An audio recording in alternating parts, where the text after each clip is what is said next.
Hey everyone, welcome back to the channel. In today's video, I'm going to show you how to download and install FreeCAD on your Mac. Fast, easy, and step-by-step. FreeCAD is a free and powerful 3D modeling software used by designers, engineers, students, and creators. So if you're on macOS and want to install it correctly, this guide is for you. Alright, let's get started. First, open your browser and go to the official FreeCAD website, FreeCAD.org. I'll leave the link in the video description to make things easier.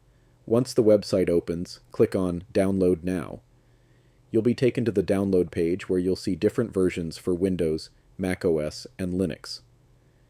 Under macOS, you'll notice two options: Intel version, Apple Silicon version. It's very important to download the correct version for your Mac. If you're not sure which chip you have, just follow this quick check. Click the Apple logo in the top left corner of your screen and choose About this Mac.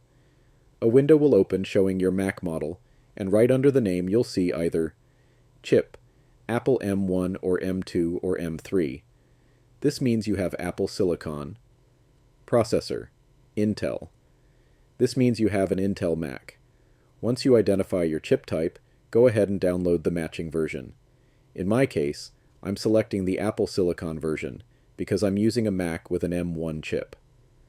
Once you choose the correct version, the .dmg file will start downloading. This may take a few moments depending on your internet speed. When the download is complete, open your Downloads folder and double-click the FreeCAD .dmg file. A window will appear showing the FreeCAD application. Simply drag the FreeCAD icon into the Applications folder to install it. Once that's done, you can close the window and eject the installer. Next, open Launchpad or go to your Applications folder and find FreeCAD. Double-click it to open the app. If macOS shows a warning saying the app was downloaded from the internet, click Open to confirm. After that, FreeCAD will launch successfully, and you're ready to start designing. And that's it! You've now downloaded and installed FreeCAD on your Mac. If this video helped you, make sure to like, subscribe, and tap the bell icon so you don't miss any future tutorials. Thanks for watching, and I'll see you in the next one.